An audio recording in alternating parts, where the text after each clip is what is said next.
लो जी दोस्तों, Randhawa vlog YouTube channel ते खुश आमदीद। हाँ जी, उम्मीद करते तमाम दो ठीक ठाक होणगे। लो जी दोस्तों, असीं अज आए जी एक्सपो सेंटर लाहौर ते असीं अज मौजूद हाँ जी बराक के स्टाल ते बराक कंपनी के CEO साहब साडे नाल मौजूद आ। इन्हां नाल असीं गलबात करते हैं कि बराक ट्रैक्टर के हवाले दे नाल नवीआं तब्दीलियां के हवाले दे नाल ਉਹ ਜਿਹੜੀਆਂ ਸਪੈਸ਼ਲ ਇੱਥੇ ਬੈਂਕ ਸਕੀਮਾਂ ਚੱਲ ਰਹੀਆਂ ਨੇ ਉਹਨਾਂ ਦੇ ਹਵਾਲੇ ਨਾਲ ਵੀ ਦੋਸਤਾਂ ਨੂੰ ਮਾਲੂਮਾਤ ਦਿੰਦੇ ਆ। अस्सलाम वालेकुम सर। जी वालेकुम अस्सलाम जी सर, की हाल चाल जे? जी अल्लाह दा बहुत करम जी सर, सब तो पहले साडे दोस्तों ਨੂੰ ਆਪਣਾ ਤਾਰਫ ਕਰਵਾਓ जी। जी बिस्मिल्लाहिर्रहमानिर्रहीम जी। वसीम यूसुफ मेरा नाम है और मैं इस कंपनी ਨੂੰ लीड कर रहा एज ए CEO। सही। अच्छा सर, अपने ਜਿਹੜੇ ਟਰੈਕਟਰ ਚੱਲ ਰਹੇ ਨੇ ਫੀਲਡ ਦੇ ਅੰਦਰ ਜ਼ਿਮੀਂਦਾਰਾਂ ਦਾ ਕੀ ਫੀਡਬੈਕ ਆ ਰਿਹਾ? जी अल्हम्दुलिल्लाह इस टाइम पूरे पंजाब ਵਿੱਚ ਸਾਡੇ ਟਰੈਕਟਰ ਚੱਲ ਰਹੇ ਨੇ और सिंध ਵਿੱਚ भी अल्हम्दुलिल्लाह नवाब शाह कुछ एरिया ट्रैक्टर जाने शुरू हो गए हैं। इस टाइम साडे डीलरशिप नैटवर्क जिहड़ा कोई 44 ਦੇ करीब तो सिर्फ डीलर साडे पंजाब ਵਿੱਚ ने। टोटल पंजाब के डिस्ट्रिक्ट 41 के करीब ने।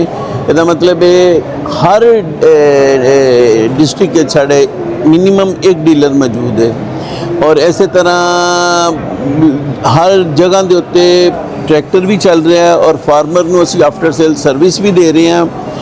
ਉਹਦੇ ਵਿੱਚ ਕਿਉਂਕਿ ਲੋਕਾਂ ਨੂੰ ਜਿੰਜ ਕ੍ਰਾਪ ਦੇ ਉੱਤੇ ਜਦੋਂ ਪਾਣੀ ਦਾ ਇਸ਼ੂ ਆਉਂਦਾ ਹੈ ਕਿ ਬੜਾ ਕ੍ਰਿਟੀਕਲ ਟਾਈਮ ਹੁੰਦਾ ਹੈ, ਅਸੀਂ ਉਹ ਫੀਲਡ ਜਾ ਕੇ ਵੀ आफ्टर सेल सर्विस की जी ना सहूलत किसान भाइयों ਨੂੰ दे रहे हैं। अच्छा सर, ਜਿਹੜਾ ਤੁਸੀਂ ਸਪੈਸ਼ਲ 100 HP ਟਰੈਕਟਰ ਬਣਾਇਆ ਸੀ, ਜਦੋਂ ਤੁਸੀਂ ਟਰੈਕਟਰ ਲਾਂਚ ਕੀਤਾ ਸੀ ਮੁxtਲਫ ਕਿਸਮ ਦੇ ਇਹਦੇ ਤੇ ਸਵਾਲ ਆਏ ਕਿ ਇਹਦਾ ਜਿਹੜਾ ਇੰਜਨ ਵਾ ਇਸ ਤਰ੍ਹਾਂ ਵਾ ਜੀ, ਟਰਬੋ ਇਸ ਤਰ੍ਹਾਂ ਵਾ, ਇਹਦੇ ਬਾਰੇ ਤੁਹਾਡਾ ਕੀ ਜ਼ਿਮੀਂਦਾਰਾਂ ਦਾ ਫੀਡਬੈਕ ਰਿਹਾ ਵਾ? ਕੀ ਜ਼ਿਮੀਂਦਾਰਾਂ ਦੇ ਮਸਲੇ ਮਸਾਇਲ ਆਏ ਨੇ? ਕੀ ਤੁਸੀਂ ਇਹਦੇ ਵਿੱਚ ਮਜ਼ੀਦ ਬਿਹਤਰੀਆਂ ਕੀਤੀਆਂ? ਸਾਡੇ ਦੋਸਤਾਂ ਨੂੰ ਥੋੜ੍ਹਾ ਜਿਹਾ ਇਹਦੇ ਬਾਰੇ ਗਾਈਡ ਕਰੋ। बिस्मिल्लाहिर्रहमानिर्रहीम जी। जिंज लोगों का एक सी कि टर्बो लगेगी तो इंजन हीटअप होएगा। असी इस टाइम बहुत ज़्यादा अच्छा वॉल्यूम इस टाइम मार्केट सेल कर चुके हैं और साढ़े कोल सिंगल कंप्लेन नहीं आई हीट इंजन के हीटअप होने की।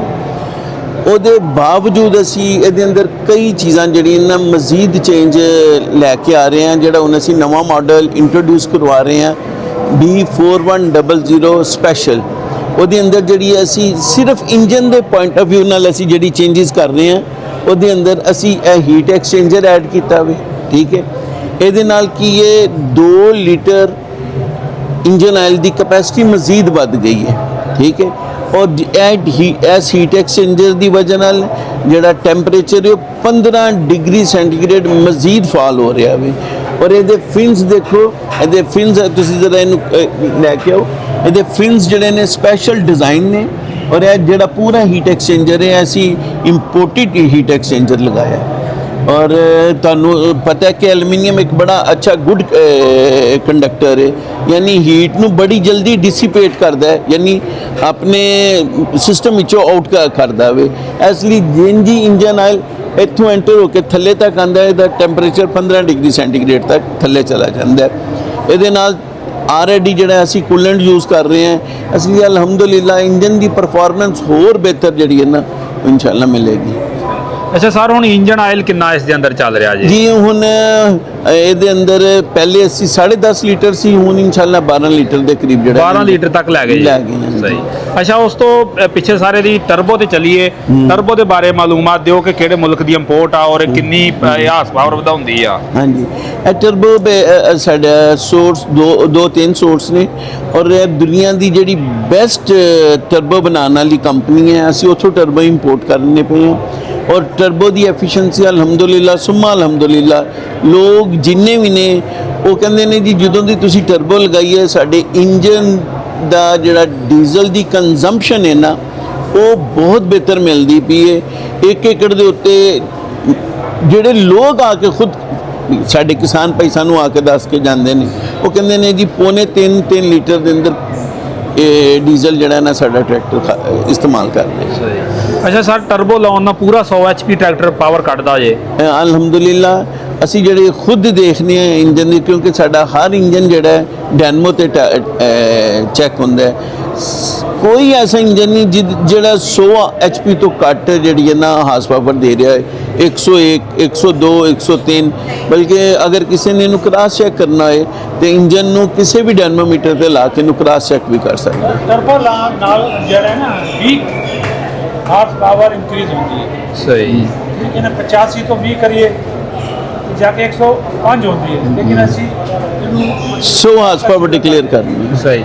ਅੱਛਾ ਸਰ, ਅਗਰ ਇਹ ਕੋਈ ਬੈਂਕ ਚੋਂ ਲੈਣਾ ਹੋਵੇ ਤੇ ਇਹਦਾ ਕੀ ਕੁਲੀਆਕਾਰ ਆ ਆਪਣੇ ਹਾਂਜੀ ਕੋਲ? ਹਾਂਜੀ, ਇਹ ਵੀ ਤਾਂ ਬੜਾ ਹੀ ਆਸਾਨ ਤਰੀਕਾ ਇਸ ਟਾਈਮ ਤੇ ਅਸੀਂ ਬੜਾ ਐਪਰੀਸ਼ੀਏਟ ਕਰਨੇ ਆ ਐਗਰੀਕਲਚਰ ਡਿਪਾਰਟਮੈਂਟ ਨੂੰ, ਪੰਜਾਬ ਗਵਰਨਮੈਂਟ ਨੂੰ, ਬੈਂਕ ਆਫ ਪੰਜਾਬ ਨੂੰ, ਕਿਉਂਕਿ ਜਿਸ ਤਰ੍ਹਾਂ ਸਾਡੇ ਕਿਸਾਨ ਭਾਈ ਪਿੱਛੇ ਹੋਏ ਨੇ, ਜਿਨ ਉਹਨਾਂ ਨੂੰ ਇਸ ਸਾਲ ਆਲੂ ਦੀ ਫਸਲ ਵਿੱਚ ਨੁਕਸਾਨ ਹੋਇਆ, ਇਸ ਤੋਂ ਪਹਿਲੇ ਵੀਟ ਦੀ ਫਸਲ ਵਿੱਚ ਨੁਕਸਾਨ ਹੋਇਆ, ਚਾਵਲ ਦਾ ਵੀ ਕੋਈ ਚੰਗਾ ਰੇਟ ਨਹੀਂ ਮਿਲ ਸਕੇ। ਇਹ ਪੰਜਾਬ ਗਵਰਨਮੈਂਟ ਨੇ ਇੱਕ ਸਪੋਰਟ ਦੇ ਪੁਆਇੰਟ ਆਫ View ਨਾਲ ਲੈ ਕੀਤਾ ਹੈ ਕਿ ਇਹਨੂੰ ਨਾ ਹਾਈਟੈਕ ਦੇ ਵਿੱਚ ਲਾਂਚ ਕੀਤਾ ਹੈ, ਜਿਹਦੇ ਵਿੱਚ ਸਿਰਫ 20% ਕਿਸਾਨ ਨੇ ਸਾਡੇ ਭਾਈ ਨੇ ਜਮ੍ਹਾਂ ਕਰਾਉਣਾ ਹੈ, ਬਾਕੀ 80% ਜਿਹੜਾ ਵੇ ਉਹ 5 ਸਾਲ ਦੀ ਆਸਾਨ ਇੱਕ ਸਾਥ ਜਿਹੜਾ ਨਾ ਉਹ ਦੇ ਸਕਦਾ ਹੈ।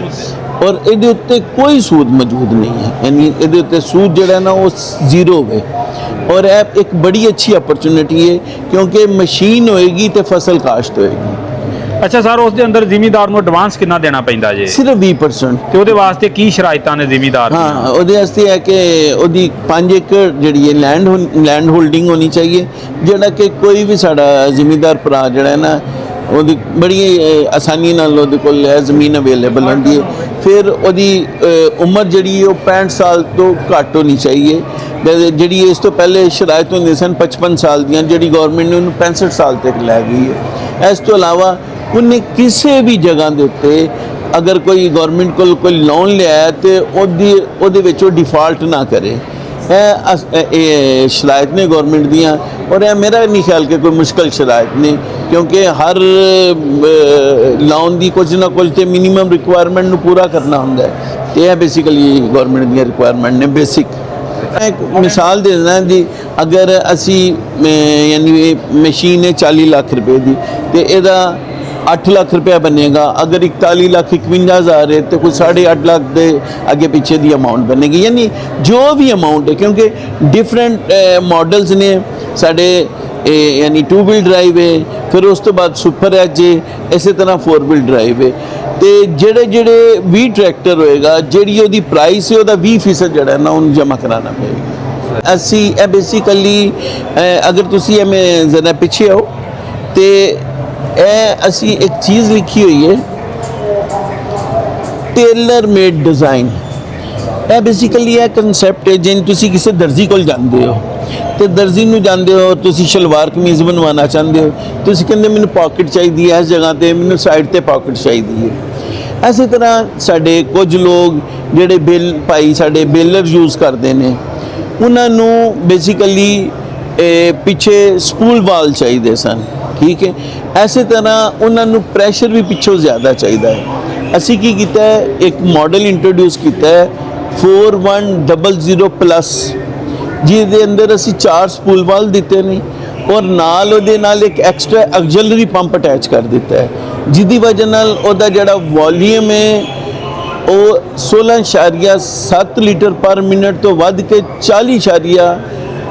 40 ਲੀਟਰ ਪਰ ਮਿੰਟ ਦੇ ਉੱਤੇ ਟੁਰ ਗਿਆ, ਜਿਹਦੀ ਵਜ੍ਹਾ ਨਾਲ ਉਹ ਬਯਕ ਵਕਤ ਭਾਵੇਂ ਅੱਗੋਂ ਨੂੰ ਆਪਰੇਟ ਕਰਨਾ ਚਾਹੇ ਸਪੂਲ ਵਾਲ ਦੀ ਮਦਦ ਨਾਲ ਜਾਂ ਪਿੱਛੇ ਕੋਈ ਵੀ ਬੈਕ ਹੋਲ ਲਗਾ ਕੇ ਜਾਂ ਕੋਈ ਬੇਲਰ ਲਾ ਕੇ ਜਾਂ ਕੋਈ ਵੀ ਚੀਜ਼ ਲਾ ਕੇ ਉਹਨੂੰ ਚਲਾ ਸਕਦੇ ਨੇ। ਅੱਛਾ ਸਰ, ਇਹ ਅਸੀਂ ਸਿਰਫ ਜਿਹੜਾ B4100 ਪਲੱਸ ਵੇਨਾ ਉਹਦੇ ਵਿੱਚ ਹੈ ਕਿ ਅਗਰ ਕਿਸੇ ਨੇ ਲਵਾਉਣਾ ਹੈ ਤੇ ਉਹ ਲਵਾ ਕੇ ਤੇ ਉਹ ਚੀਜ਼ ਲੈ ਲਓ। ਅੱਛਾ, ਇਹਦੇ ਵਿੱਚ ਸਰ ਕਲਰ ਵੀ ਜਿੱਦਾਂ ਦਾ ਮਰਜ਼ੀ ਕੋ ਲੈ ਸਕਦਾ ਵਾ? ਹਾਂਜੀ, ਇਹਦੇ ਵਿੱਚ ਅਸੀਂ ਕਲਰ ਦੇ 3 ਆਪਸ਼ਨ ਰੱਖੇ ਨੇ, ਇੱਕ ਸਾਡਾ ਰੈੱਡ ਔਰੇਂਜ ਹੈ, ਇਸੇ ਤਰ੍ਹਾਂ ਗ੍ਰੀਨ ਹੈ ਔਰ ਇੱਕ ਸਿੰਪਲ ਰੈੱਡ। ਅੱਛਾ ਸਰ, ਇਹਦੀ ਕੀਮਤ ਕਿੰਨੀ ਚੱਲ ਰਹੀ ਹੈ ਹੁਣ B4100 ਜਿਹੜਾ 100 HP ਹੈ? ਹਾਂ, ਇਹਦੀ ਇਸ ਟਾਈਮ ਜਿਹੜੀ ਐਗਜ਼ਿਸਟਿੰਗ ਕੀਮਤ ਹੈ ਉਹ 41,51,000 ਹੈ, ਲੇਕਿਨ ਇਹਦੀ ਕੀਮਤ ਤੁਹਾਨੂੰ ਸਭ ਨੂੰ ਪਤਾ ਹੈ ਕਿ ਅੱਜ ਕੱਲ੍ਹ ਜਿੰਜ ਪ੍ਰਾਈਸਿਸ ਵੱਧ ਰਹੀਆਂ ਨੇ, ਅਸੀਂ ਸ਼ਾਇਦ 4 ਤੋਂ 5% ਇਹਦੀ ਕੀਮਤ ਸਾਨੂੰ ਬੜਾ ਮਜਬੂਰ ਹੋ ਕੇ ਵਧਾਉਣਾ ਪੈ ਰਿਹਾ ਹੈ, ਕਿਉਂਕਿ ਜਿੰਨੇ ਵੀ ਮਟੀਰੀਅਲਸ ਨੇ ਉਹਨਾਂ ਸਭ ਦੀ ਕਾਸਟ ਜਿਹੜੀ ਹੈ ਨਾ ਉਹ ਵੱਧਦੀ ਚਲੀ ਜਾ ਰਹੀ ਹੈ ਤੇ ਇਹ ਥੋੜਾ ਜਿਹਾ ਸਾਡੇ ਕਿਸਾਨ ਭਾਈ ਨੂੰ ਥੋੜੀ ਜਿਹੀ ਤਕਲੀਫ ਹੋਏਗੀ, ਇਹ ਦੀ ਨਵੀਂ ਪ੍ਰਾਈਸਿਸ ਨੇ। ਸਹੀ।